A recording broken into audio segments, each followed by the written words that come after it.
ya lo sabés. Los socios 3.0 de En Perspectiva son fundamentales. Con su abono mensual o anual, ellos hacen posibles nuestros servicios digitales. Y son mucho más importantes en estos días de emergencia, cuando la audiencia busca periodismo de calidad, pero al mismo tiempo baja fuertemente la publicidad tradicional. Por eso te invitamos a sumarte. Tu aporte es clave. Hay varios importes posibles y distintas formas de pago. Más información en www.enperspectiva.net/socios.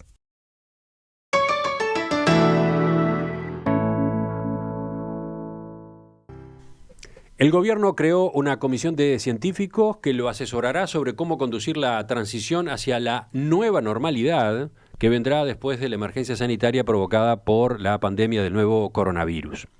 Ese proceso ya comenzó la semana pasada, cuando, con el reinicio de la actividad en la construcción y otros sectores, se pasó de un periodo de aislamiento de alto impacto a otro de distanciamiento social, según las expresiones que empleó el viernes en conferencia de prensa el presidente Luis Lacalle Pou.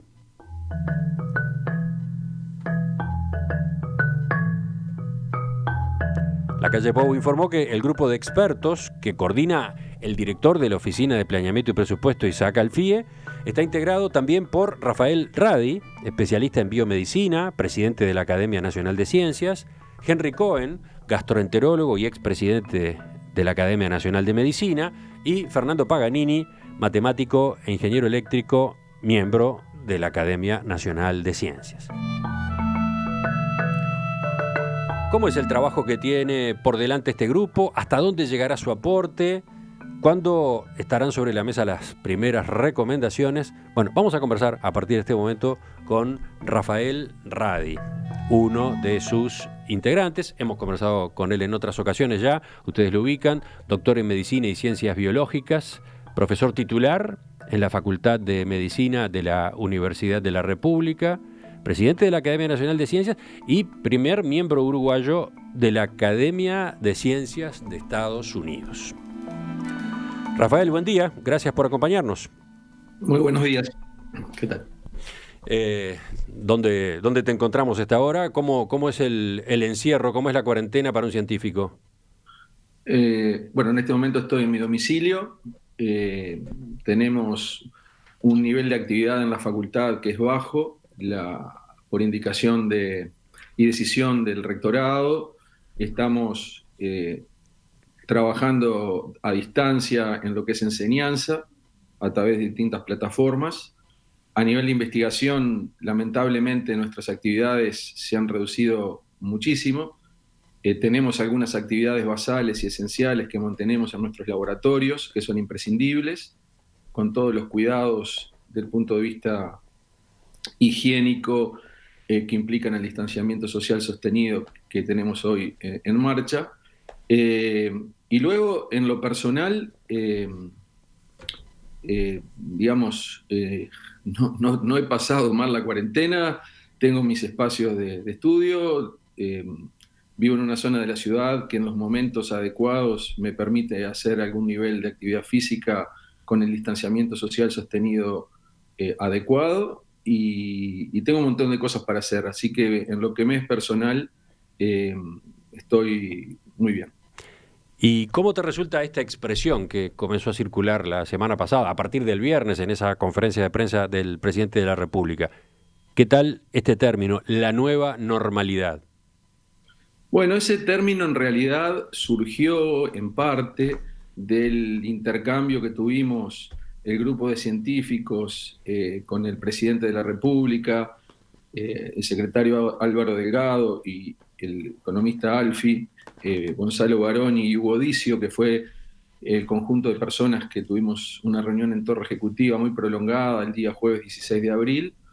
Y es un concepto que en realidad se está trabajando en otros países, y lo único que indica en realidad es que en este proceso que se está iniciando, que es una transición, a nosotros nos pareció desde el comienzo demasiado brusco hablar del día después, porque para llegar a ese momento primero había que procesar una transición que puede ser larga, Y finalmente, cuando se culmine esa transición, si es que se culmina en un plazo razonable, lo que surja desde el final de ese camino va a ser, en realidad, una nueva realidad, una nueva situación donde seguramente haya algunos hábitos, costumbres y formas de funcionamiento social que tengan cambios en relación a lo que vivíamos hace unos meses. Es eso lo que indica.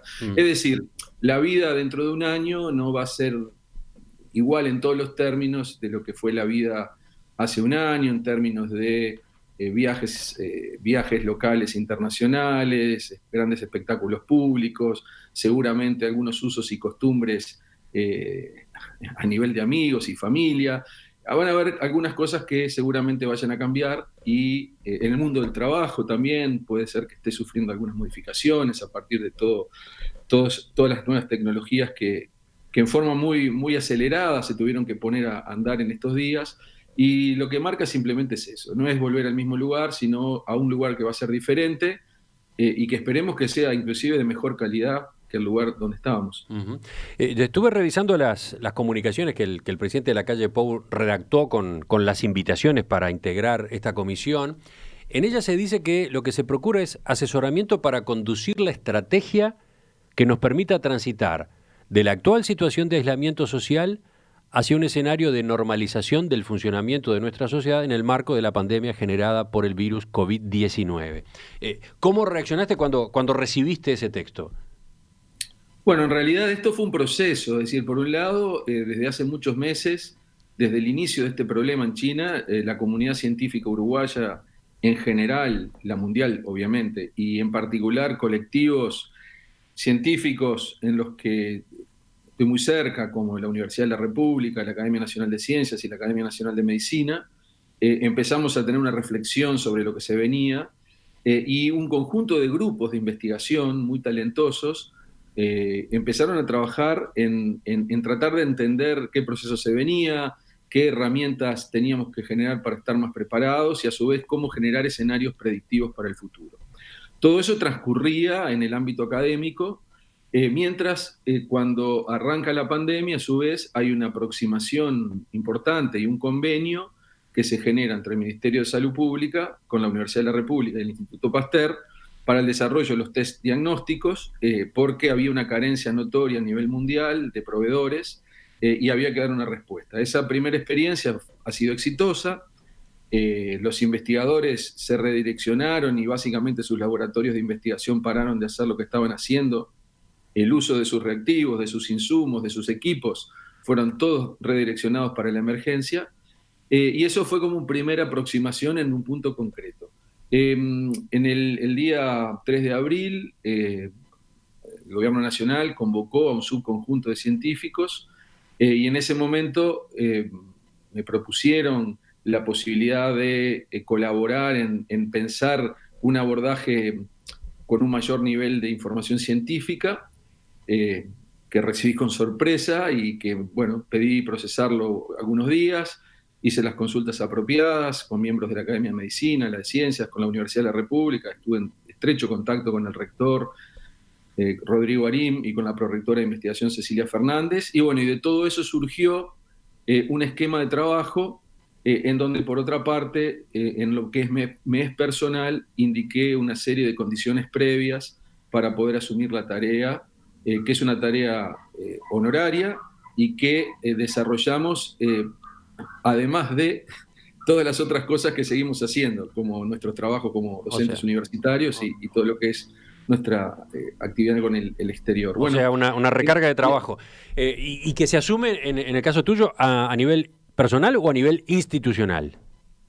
Bueno, las dos cosas. Una de las solicitudes, y que el presidente realmente la cumplió en forma inmediata, fue una solicitud formal a la Universidad de la República, porque naturalmente hay muchas horas de mi día que estoy dedicándole a este grupo de trabajo, que son horas que la Universidad de la República me paga, por lo tanto el aval institucional era imprescindible, pero además desde lo conceptual, porque soy representante soy miembro de una institución, soy un docente en régimen de dedicación total, y la verdad es que me debo a esta institución y por lo tanto no hubiese tomado el desafío si no hubiese sentido el apoyo total que he sentido de la institución y Universidad de la República, que le fue expresado por carta que Rodrigo Arim le responde al presidente de la República en términos que realmente muestran en los dos casos lo mejor del Uruguay. Yendo ya al fondo de la cosa entonces, para ti, ¿es necesario efectivamente ir aflojando de manera gradual el esquema de aislamiento social? Bueno, uno de los elementos que discutimos el otro día es que sugerimos inclusive hablar de distanciamiento social. Ahora en realidad el término está optimizándose hacia distanciamiento físico, porque en realidad las interacciones sociales, las interacciones afectivas e intelectuales no tienen por qué cortarse y no deben cortarse. Sí, por ejemplo, pueden hacerse de manera virtual. Sí, o tú podés hablar con alguien a distancia y transmitirle que lo querés mucho sin tener que aislarlo. Entonces es un distanciamiento físico y que hay que agregarle el término sostenido. Sostenido en el tiempo, porque este fenómeno va a ser un fenómeno que nos va a acompañar muchos, muchos meses, y la medida más potente para evitar el contagio y su propagación es el distanciamiento físico sostenido. La situación de una cuarentena esta cuarentena comunitaria masiva que se ha hecho en todo el mundo es llamémosle entre comillas, un experimento social inédito. Como he dicho en algún otro momento, es exactamente al revés de lo que normalmente hacían las cuarentenas, que cuarentenaban a los infectados en algún lugar aislado, y una vez que se generaba la inmunidad y lamentablemente un subgrupo de gente fallecía, esa gente sin patógeno era reintegrada a la sociedad. Acá en realidad, en Uruguay, por ejemplo, la mayor parte de las personas que estamos con una cuarentena voluntaria y distanciamiento físico sostenido, la enorme mayoría, no hemos sido expuestos al virus, no estamos infectados. Pero hay una circulación comunitaria del virus que en Uruguay todavía no es muy alta, pero que se puede transformar en alta en pocas semanas. Entonces, una situación de cuarentena, confinamiento sostenido en el tiempo en forma indefinida es imposible. O sea, es una situación imposible sin salida, que además tiene impactos sobre la salud notorios, destruye naturalmente el funcionamiento social y destruye la economía. Entonces, ese es un argumento, ¿no? El confinamiento prolongado es insostenible. Pueden generarse problemas psicológicos, sociales, hasta otras enfermedades, ¿no? Bueno, por lo pronto en muchos países del mundo hay un subreporte de infartos, incluyendo el Uruguay. Es decir, hay gente que está infartando en su casa, de pronto infartos que cursan con una sintomatología relativamente leve, y por miedo de asistir a un centro de salud no se reportan. Es decir, está la estadística de cuántos pacientes más o menos infartan por mes y por año en todos los países, y hay un subregistro en este momento de pacientes infartados en el mundo. Esa es una línea de razonamiento. Hay que dar estos pasos porque el confinamiento prolongado es insostenible. Pero hay otros argumentos. Uno, porque es conveniente que la población se vaya contagiando de manera controlada a efectos de que adquiera la inmunidad. Otro, porque un confinamiento rígido de más de un mes y medio puede liquidar la economía del país y afectar de manera permanente a centenares de empresas y a miles de personas. Entonces, bueno, en realidad, estos dos que tú indicas, a ver, con respecto al tema del contagio a la salida de la cuarentena, como lo veo yo, hay circulación viral. A medida que las poblaciones y los individuos vayamos saliendo a tener cada vez más interacción social, la posibilidad de contagio aumenta. Es decir, en un momento yo creo que muchos tenían la sensación de que luego de realizar el periodo de cuarentena se abría la puerta y el virus había desaparecido. Y eso es un fenómeno biológico que simplemente no existe, no ocurre así. El virus sigue estando y nos va a acompañar durante mucho tiempo y muchos años, de hecho.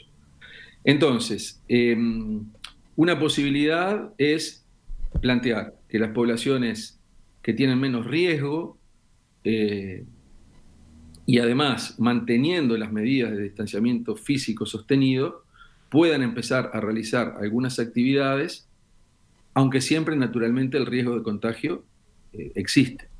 Y en ese escenario, lo que hay que tener particularísimo cuidado son dos elementos: la protección de las poblaciones vulnerables, esto de las poblaciones que tienen otras enfermedades y las personas mayores de 65 años, ese es un elemento fundamental.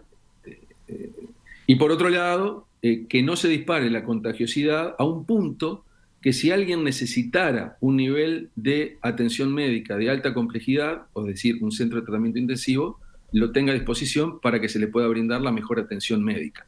Ahí tenemos como los dos elementos centrales que de alguna forma ponen la vara de lo que tiene que ser la salida. Naturalmente en el curso de los meses pueden aparecer medicamentos, en el curso de los próximos, ya no meses, sino año y medio puede aparecer una vacuna, pero todo eso está en el terreno de las hipótesis. Entonces hay que tener alguna forma de empezar progresiva, reguladamente, en forma monitoreada, a retomar muy lentamente, muy gradualmente y con muchos chequeos la actividad económica y social. Y ahí entramos al trabajo, entramos en el trabajo que esta comisión de científicos va a desarrollar o ya está desarrollando en el asesoramiento al Poder Ejecutivo. ¿En qué consiste? Por lo que deduzco, una primera tarea tiene que ver con el monitoreo, ¿no? Con el control, con la evaluación de lo que está pasando a partir de las aperturas que se van dando. Exacto, y acá quiero decir que estas tres personas que han sido nombradas, el doctor Cohen, el doctor Paganini y yo, formamos parte ahora de un conjunto muy grande de científicas y científicos que están integrándose a la tarea, y algunos se van a enterar en las próximas horas porque estamos convocando a una cantidad de expertos. Obviamente que el trabajo excede en forma abrumadora lo que tres personas pueden hacer. Bueno, claro, una primera reacción, un primer comentario que se podía hacer al escuchar cómo estaba integrada esta comisión es que en ella no había ningún infectólogo ni ningún epidemiólogo. Claro, si uno lo mira, si mira esa foto, y sería un comentario válido si esos tres individuos, si ese proceso no se enriqueciera en forma directa con infectólogos, con microbiólogos, con virólogos, con epidemiólogos, con intensivistas, con geriatras, con pediatras, con neonatólogos, con intensivistas, con internistas, todos los cuales van a ser muy prontamente convocados en lo que es el área que tiene que ver con la reflexión científica sanitaria y en coordinación con grupos de asesores del Ministerio de Salud Pública, y por otro lado hay todo otro conjunto de investigadores en el área de ciencia de datos, en el área de modelos epidemiológicos, que son decenas, no son 5 o 10, son decenas. Ayer tuvimos una reunión virtual desde las 6 de la tarde a más de las 8, interaccionando con todos los científicos de la Universidad de la República, de la ORT, del Ministerio de Salud Pública. Estaba el director de AGESIC, ya el área de movilidad de la Intendencia de Montevideo, el señor Pablo Intamuzú, se ha puesto a disposición para proveer datos de movilidad, y todo eso también está corriendo. Entonces, de alguna forma, y lo quiero decir con mucho respeto, presumir que estas tres personas cubren todas las áreas de conocimiento y pueden tener la bola mágica, la bola de cristal para dar una solución binaria 0-1 es simplemente un concepto incorrecto. Yo creo que este subgrupo de personas tiene, por sus características personales, por conocimiento, bueno, la posibilidad de justamente integrar una cantidad de información que ya se estaba generando y nueva información que se va a generar, más la información que está viniendo del planeta, de todo el planeta, de todas las experiencias buenas y malas, documentadas y que podemos leer, y bueno, todo ese conjunto de información, más la información nuestra, más el pienso colectivo, va a terminar y ya está dando resultados en algunos elementos para aportarle al gobierno nacional, que será quien tome la decisión. Acá, a mí me gusta decir, yo hago ciencia y siempre hablo de basado en evidencia, y ayer estaba leyendo un informe de la Unión Europea, y ellos suavizaban el concepto en este sentido. Los científicos nos gusta tener decisiones basadas en evidencia, en realidad en el mundo de la política es informar la evidencia,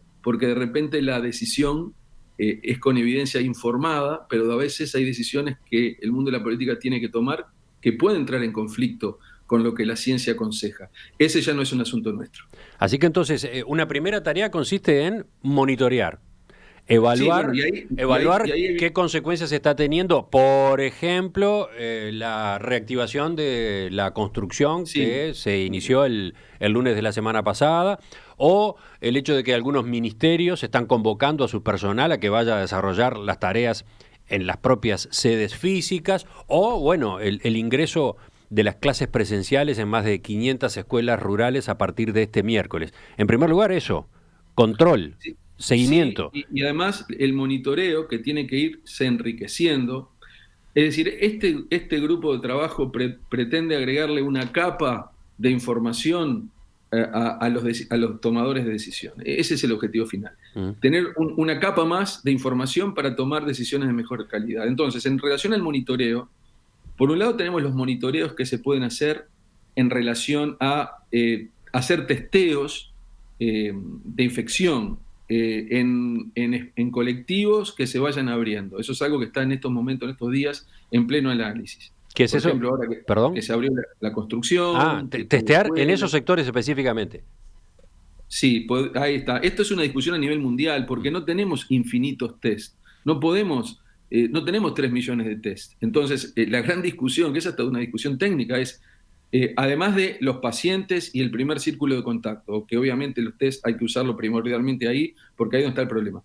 ¿Cómo podemos, en un escenario donde hay un porcentaje de asintomáticos muy alto, quizás un 70% de los que están infectados ni lo saben ellos, ni lo sabemos nosotros, y no lo sabe nadie, porque tenemos una venda puesta, porque es una parte de la realidad que conocemos? Hay un enemigo silencioso que se nos va metiendo en los barrios, en las comunidades y en las localidades, y no tenemos forma de saber dónde está hasta que aparece un caso. Entonces, la posibilidad de hacer un avance de test a nivel de la comunidad en los sectores económicos que se están abriendo, no solo los test actuales, sino algunos test que son de respuesta inmunológica que se están desarrollando a nivel mundial, que le han dado algunos dolores de cabeza tremendo a algunos países. Por ejemplo, Inglaterra compró 3 millones de test inmunológicos a compañías chinas y la verdad que no funcionaron.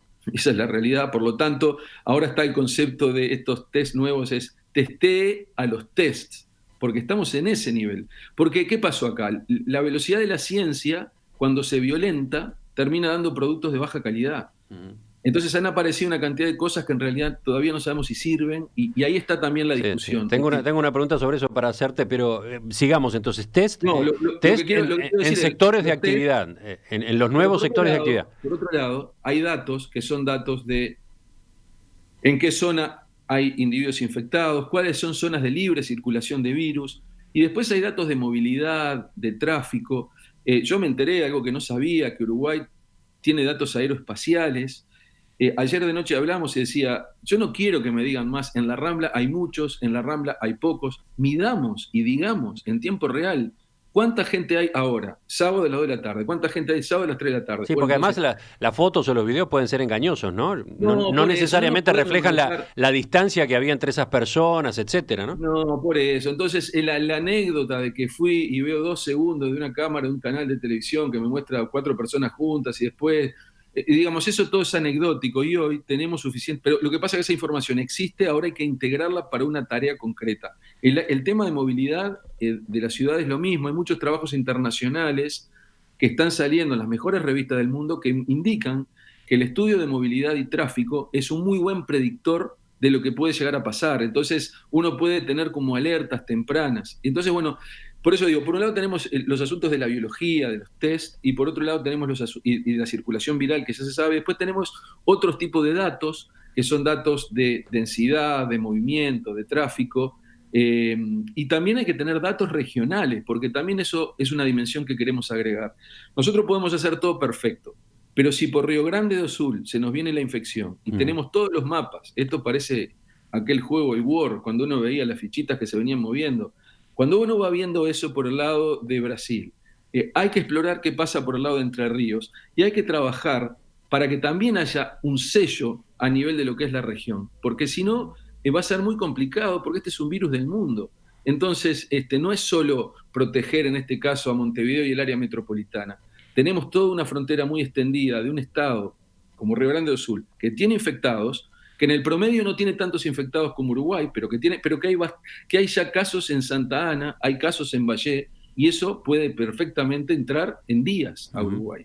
Entonces también hay que tener esos datos de la región para tener una composición global y entender por dónde se está moviendo el virus, por dónde están nuestros pacientes, qué lugares no tienen circulación, qué lugares tienen más circulación, y empezar en función de todo eso a proveer elementos, y luego, bueno, el mundo del gobierno y la política y los políticos que tienen a cargo las decisiones irán decidiendo. Pero lo que sí digo, Emiliano, es que estamos cotidianamente interaccionando con las autoridades del gobierno que nos están consultando permanentemente, y bueno, hay cosas que sabemos y lo que no sabemos tratamos de consultar a nuestros colegas, y bueno, y tratamos de proveer la mejor información disponible. Entonces, si entiendo bien, por un lado entonces, evaluar, monitorear lo que está pasando en función de las aperturas que se van dando. A partir de esa información, por ejemplo, aconsejar nuevas aperturas, nuevas flexibilizaciones y eventualmente también dar marcha atrás, ordenar o sugerir que se vaya en sentido contrario con algunas de las medidas que se tomó. Bueno, ese es un elemento muy importante. De los asuntos que discutimos ayer, y hay excelentes y muy talentosos estadistas, matemáticos, ingenieros y epidemiólogos uruguayos, que ayer tuvimos una reunión magnífica, también la gente del SINAE está desarrollando modelos. El tema es que hay un montón de gente desarrollando cosas, todas muy buenas, pero había poca comunicación entre todos estos grupos. Lo que estamos intentando es ver si podemos, y ese es el área que lidera el doctor Paganini, el área de salud la lidera el doctor Cohen.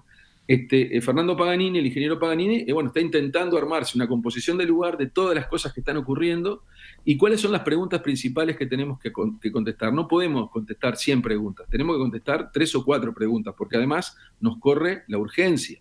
Algo que los científicos no estamos muy acostumbrados. Nosotros tenemos tiempos que no son los tiempos del día a día. Entonces ahí hay un gran esfuerzo que se está haciendo.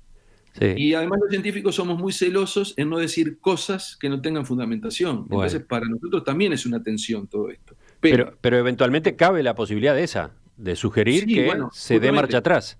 Ayer hablamos que con los modelos predictivos, si uno piensa que uno no quiere saturar los CTIs, porque sería muy malo que una persona que tuviera una manifestación clínica grave de este virus no pudiera tener la atención óptima, y hoy le quiero dar la tranquilidad a la población que nuestros colegas intensivistas están haciendo un trabajo excepcional y que están preparados en términos de material, camas, faltan de pronto algunos elementos más, pero básicamente hoy que se están adquiriendo, pero básicamente hoy hay una estructura que está disponible y de alta calidad. Pero la idea es no saturar ese sistema, que hoy tiene como 400 camas disponibles y en realidad pacientes en el CTI COVID hay, no sé, no recuerdo ahora los números, alrededor de 15, 14. Ahora, si la infección se dispara y uno va midiendo eso y ve que la curva de propagación va creciendo muy rápido, y conociendo la inercia que tiene la enfermedad en términos de síntomas y agravamiento, uno puede desarrollar algunas predicciones que permitirían dar luces amarillas para decir, bueno, a la velocidad que venimos y con este número de infectados, si esto sigue así, en un mes se saturan los CTIs. Es ahí, y solamente en esa condición, o quizás sea casi la única condición que uno diría, bueno, no, en este caso hay que apretar el freno de mano y hay que ir hacia una medida restrictiva.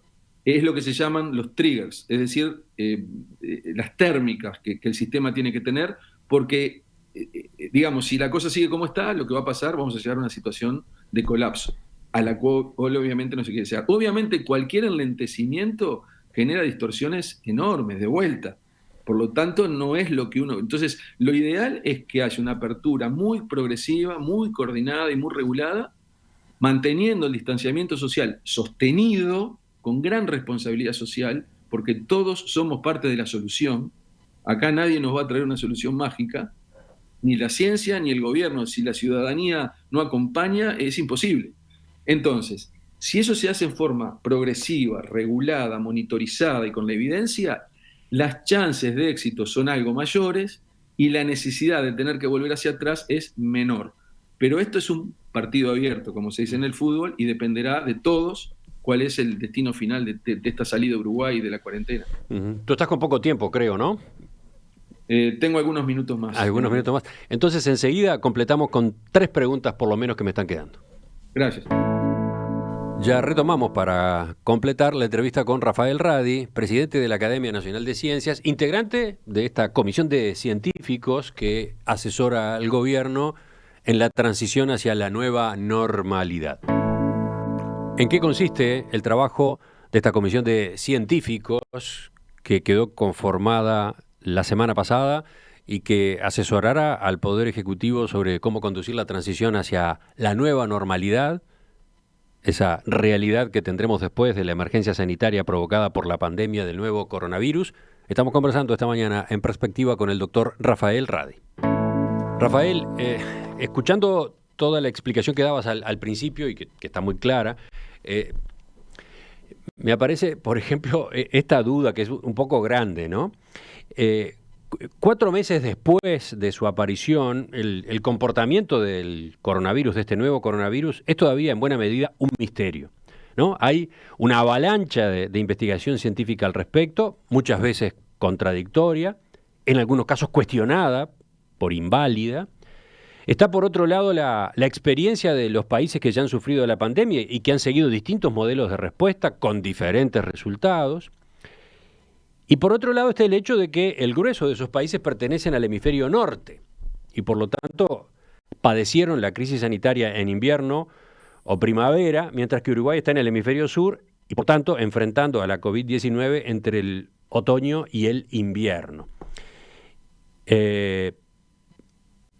Entonces, ¿qué referencias van a utilizar ustedes para aconsejar a propósito de esta nueva realidad?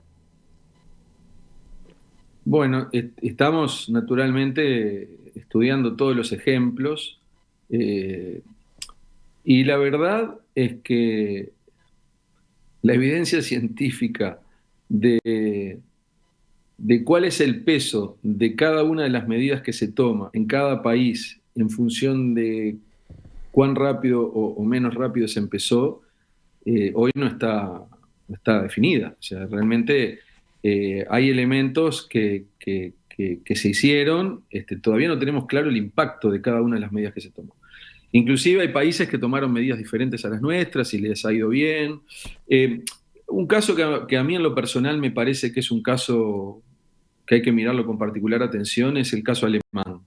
Yo creo que es un caso muy exitoso, tanto por lo que ha sido el asesoramiento que el gobierno alemán ha tenido de los mejores médicos y científicos, lo mejor de la academia, y que han respaldado los discursos públicos de Angela Merkel, de la primer ministro. Y ella, además, desde el primer día, explicó claramente al pueblo alemán cuál era el escenario. Y despejó toda duda desde el arranque de que esto era un fenómeno que lo íbamos a poder controlar en un par de semanas de cuarentena, que este era un fenómeno que vino para quedarse, que había que tener una etapa inicial de choque, digamos, de cierre brusco para impedir que el fenómeno explotara en forma exponencial, pero que luego, al empezar lenta y progresivamente a reactivarse las actividades, era un fenómeno donde el virus iba a existir y el asesor principal de salud de Angela Merkel dijo directamente que la aseveración china de que luego de la cuarentena el problema iba a estar controlado simplemente no tenía evidencia científica y que los meses lo iban a demostrar. Y lo está demostrando porque ahora nuevamente se abren los espacios y empiezan a haber nuevos infectados. Uh-huh. Esos son fenómenos biológicos, o sea, ahí no hay un fenómeno de opinión, yo opino esto, yo opino lo otro. Ahí hay un fenómeno biológico subyacente que de acuerdo a la ley de la biología va a pasar tal cosa si haces tal otra cosa. Es decir, es como pensar que la ley de la gravedad no existe, entonces como yo tiro algo hacia arriba y por un rato no cae, mientras sube, yo digo, bueno, me saqué el problema de arriba. Pero la ley de la gravedad está y en algún momento aquello que subió va a empezar a bajar y el tiempo que tenemos es para ponernos un casco y es el tiempo que se ganó. Entonces, No hay forma de violentar las leyes de la biología y no hay forma de hacer que el virus lamentablemente se vaya, se escape, desaparezca. Y es un virus global, además. Entonces, ese ejemplo y la salida que está teniendo ahora tiene una característica que yo quiero resaltar mucho. Naturalmente hay un asunto de carácter cultural, pero desde el punto de vista de salud pública a mí me interesa mucho resaltarlo. La utilización de los espacios públicos abiertos, manteniendo el distanciamiento social sostenido y medido, porque tenemos todas las medidas de qué pasó con el tráfico en Alemania, en cada ciudad, qué pasó con la actividad comercial, qué pasó con la utilización de digamos, espacios tipo deportivos. Pero ¿qué pasó con la utilización de los espacios públicos? Eso aumentó, no disminuyó. Y aumentó porque hubo una política del gobierno alemán que indicó que la gente necesitaba, obviamente, actividad física, pero no puede entrar en contradicción con el concepto de distanciamiento social sostenido o físico sostenido. Pero bueno, ahí hay una sociedad que entendió el mensaje, que supo de alguna forma procesar esto y vivirlo quizás con menos miedo o pánico inclusive del cual en muchas sociedades se ha vivido. Es un problema, sí, es un problema y vamos a tener que convivir con este problema de la mejor forma posible. Pero entonces, ya que mencionabas el espacio público, aparece la pregunta que la plantean varios oyentes a propósito de qué es lo que se puede hacer saliendo de la casa de uno, incluso si se está cumpliendo con el confinamiento, con el encierro, ¿qué se puede hacer al aire libre? Por ejemplo, ¿se puede hacer ejercicio físico tomando precauciones con respecto a la distancia a otras personas? Bueno, yo ahora en esto, Emiliano, quiero ser muy claro en el sentido que yo lo que voy a expresar lo expreso desde el lado de la ciencia y no quiero entrar en contradicción porque no es mi esfera con mensajes que puedan salir del gobierno nacional, que no es un área de mi incumbencia. Desde el punto de vista científico, si uno hace ejercicio físico con el distanciamiento físico adecuado, varios metros, en un espacio abierto, no hay mayor problema. Tú mismo, según decías, lo practicás.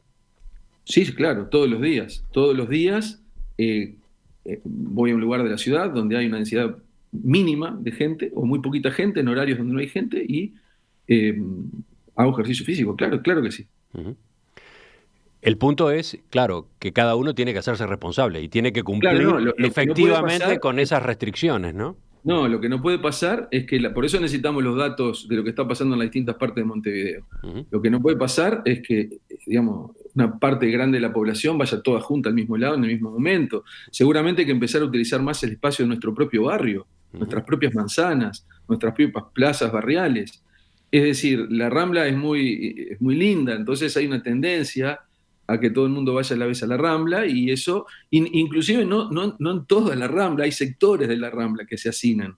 Todo eso hay que gestionarlo en forma inteligente. Uh-huh. En una sociedad educada, en una sociedad que entiende, y con una gestión correcta de los espacios públicos, esa va a ser la forma que compatibilice el distanciamiento físico sostenido, única o una de las pocas formas que consistentemente disminuyen la infectividad, con la necesidad de que la población sana se ejercite, que los niños tomen sol, que las poblaciones mayores puedan caminar y moverse, y por supuesto todo lo que es la rehabilitación de los pacientes cardiovasculares, de los obesos, de los diabéticos, de los hipertensos. Tengo una cantidad de colegas, amigos, que están desesperados porque sus pacientes están confinados y necesitan, bueno, el tema de la osteoporosis, la pérdida de masa muscular. Entonces, bueno, perdón, en algunos países europeos donde se ha ido por el camino del encierro, una de las consecuencias ha sido que los niños han aumentado de peso de manera ya preocupante.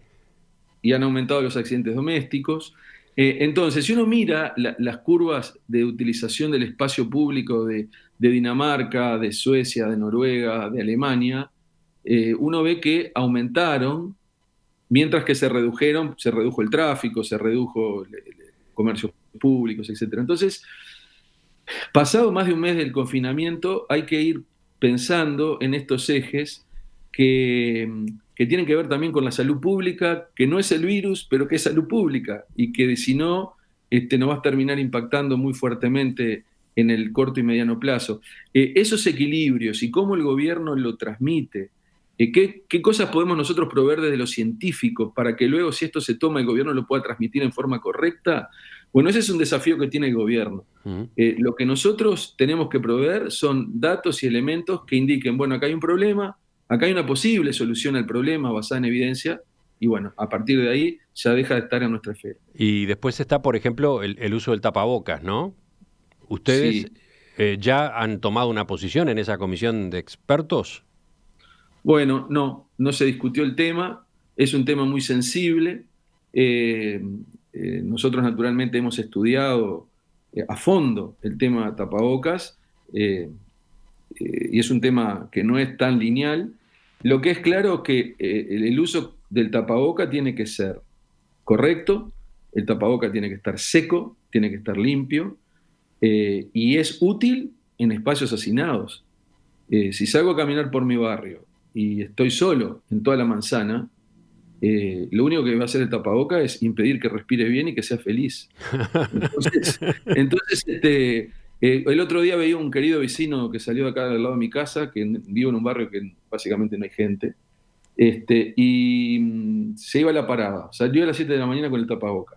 Hubiese sido mucho más útil que se llevara el tapaboca hasta la parada sin usarlo, y en la parada se lo colocara y ahí sube al ómnibus, porque ahí el tapaboca iba a estar seco, él iba a estar menos molesto, se lo iba a manosear menos, y entonces durante todo el trayecto del ómnibus lo usaba, se bajaba con el tapabocas, y si luego retomaba un camino donde no había gente cerca, puede no seguirlo humedeciendo, y eventualmente, bueno, en su lugar de trabajo dependerá de dónde trabaja. Pero quiero decir, hay que hacer una utilización racional y los tapabocas tienen que estar limpios y secos, sino, y saberlos, pues, colocarlos bien. Los experimentos con los tapabocas que tenemos todos registrados, si no se utilizan bien, hay una cantidad enorme de problemas que entonces, la respuesta es sí, pero en lugares hacinados y bien utilizados, seco y limpio.